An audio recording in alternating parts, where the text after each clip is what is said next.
എല്ലാവർക്കും ഇന്നത്തെ ഒരു പുതിയ യാത്രാ വിവരണത്തിലേക്ക് സ്വാഗതം. നമ്മുടെ യാത്ര ബർദുബായിൽ നിന്നാണ് ആരംഭിക്കുന്നത്. ദുബായ് ക്രീക്കിൻ്റെ പാരമ്പര്യവും ചരിത്രവും ഉറങ്ങുന്ന മണ്ണിൽ നിന്ന് യാത്ര തുടങ്ങി നമ്മൾ ഇൻഫിനിറ്റി ബ്രിഡ്ജിലേക്കാണ് പ്രവേശിക്കുന്നത്. ദുബായ് ക്രീക്കിന് കുറുകെ ബർദുബായിയെയും ദൈറയെയും ബന്ധിപ്പിക്കുന്ന എഞ്ചിനീയറിംഗ് വിസ്മയമാണ് ഇൻഫിനിറ്റി ബ്രിഡ്ജ്. ഗണിതശാസ്ത്രത്തിലെ അനന്തതയുടെ ചിഹ്നമായ ഇൻഫിനിറ്റി ആകൃതിയിലാണ് ഈ പാലത്തിൻ്റെ പ്രധാന കമാനം നിർമ്മിച്ചിരിക്കുന്നത്. 300 മീറ്റർ നീളവും 22 മീറ്റർ വീതിയുമുള്ള ഈ പാലത്തിൽ ഇരുവശത്തേക്കും 6 വീതം 12 ലൈനുകളാണ് ആകെയുള്ളത്. മണിക്കൂറിൽ ഏകദേശം 24,000 വാഹനങ്ങൾക്ക് ഇരുദിശകളിലുമായി ഇതിലൂടെ കടന്നു പോകാൻ സാധിക്കും. കൂടാതെ ജലഗതാഗതത്തിന് തടസ്സമാവാത്ത വിധം ക്രീക്കിൽ നിന്നും 15.5 മീറ്റർ ഉയരത്തിലാണ് ഇതിൻ്റെ നിർമ്മാണം. കാൽനട യാത്രക്കാർക്കും സൈക്കിൾ യാത്രക്കാർക്കുമായി പ്രത്യേക പാതകളും പാലത്തിൽ ഒരുക്കിയിട്ടുണ്ട്.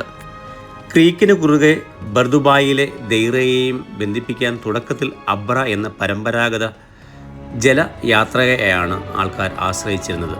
പടിഞ്ഞാറേക്ക് സായാഹ്നത്തിൻ്റെ മനോഹരമായ വർണ്ണങ്ങൾ സൂര്യൻ വിതറി തുടങ്ങിയിരിക്കുന്നു.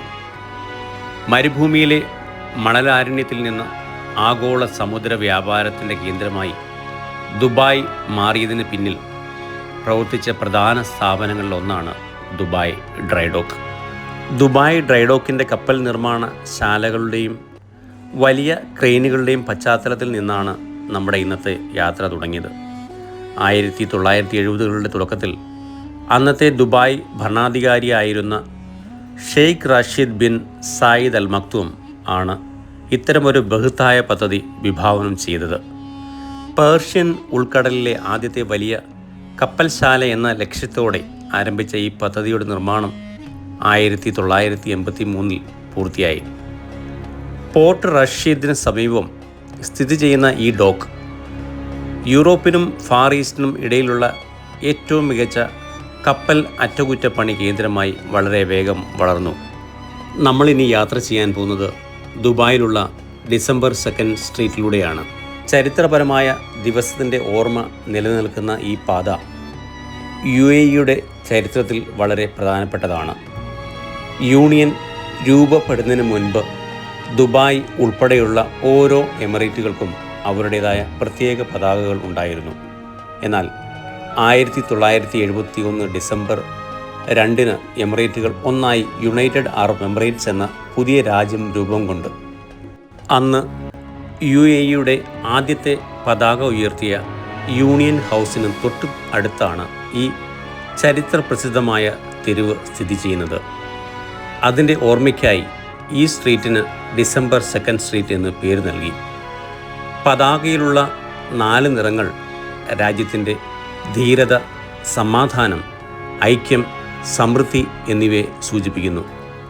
ദുബായിലെ പ്രശസ്തമായ ജുമൈറ ബീച്ച് റെസിഡൻസ് പ്രദേശവും അവിടുത്തെ റോഡുകളും മനോഹരമായ ഒരു കടൽത്തീര നഗരത്തിൻ്റെ കഥയാണ് പറയുന്നത്. 1.7 കിലോമീറ്റർ നീളത്തിൽ പരന്നു കിടക്കുന്ന ഈ പ്രദേശം ഒരു കാലത്ത് ചെറിയ ടാക്സി റോഡുകൾ മാത്രമായിരുന്ന മരുഭൂമിയിൽ നിന്നും ലോകത്തെ ഏറ്റവും തിരക്കേറിയ ആഡംബര വിനോദ സഞ്ചാര കേന്ദ്രങ്ങളിലൊന്നായി മാറിയതാണ് ഇതിൻ്റെ ചരിത്രം.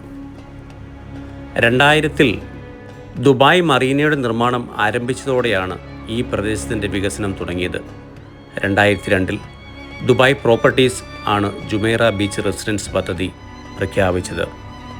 6 ബില്യൺ ദിർഹം ചെലവിൽ 2010-ൽ പൂർത്തിയായ ഈ പദ്ധതിയിൽ 35 റെസിഡൻഷ്യൽ ടവറുകളും 5 ഹോട്ടലുകളും ഉൾപ്പെടുന്നു.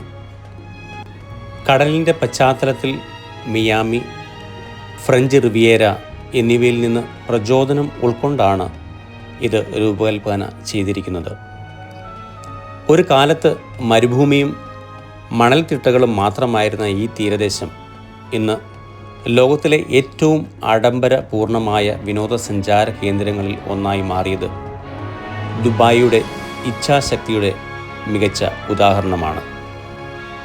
ദുബായിലെ വൈൽഡ് വാഡി വാട്ടർ പാർക്കിൻ്റെ മുഴുവൻ തീമും അറബ് നാടോടി കഥയിലെ ജുഹ എന്ന കഥാപാത്രത്തെയും അദ്ദേഹത്തിൻ്റെ സുഹൃത്തായ സിന്ദാബാദിനെയും ചുറ്റിപ്പറ്റിയാണ് നിർമ്മിച്ചിരിക്കുന്നത്.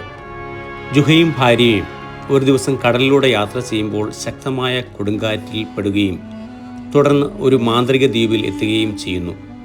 അവിടെയുള്ള വെള്ളച്ചാട്ടങ്ങളും നദികളും സാഹസികതകളും നിറഞ്ഞ ലോകമാണ് ഇന്നത്തെ വൈൽഡ് വാടി എന്ന് കഥ പറയുന്നു.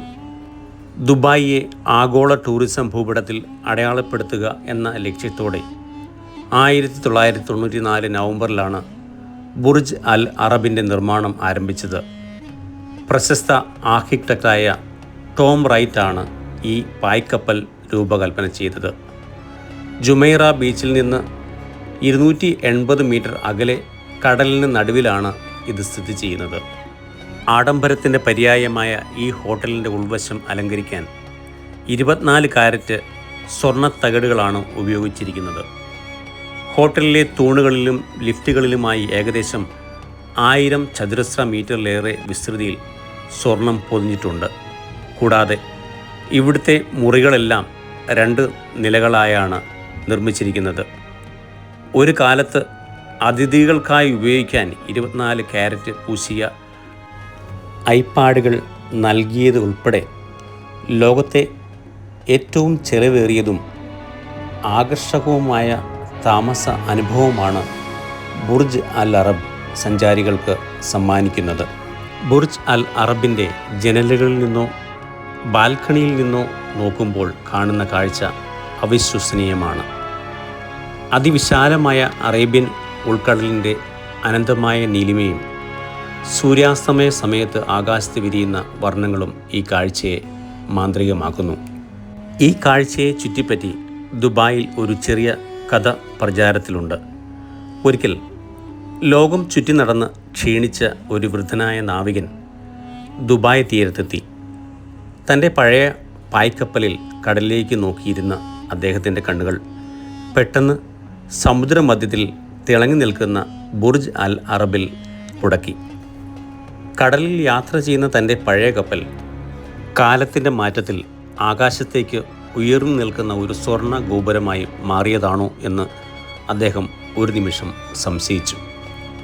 പ്രകൃതിയും മനുഷ്യൻ്റെ സാങ്കേതിക വിദ്യയും കൈകോർത്തപ്പോൾ ഉണ്ടായ ആ മനോഹര ദൃശ്യം അദ്ദേഹത്തിന് പുതിയ പ്രതീക്ഷ നൽകി.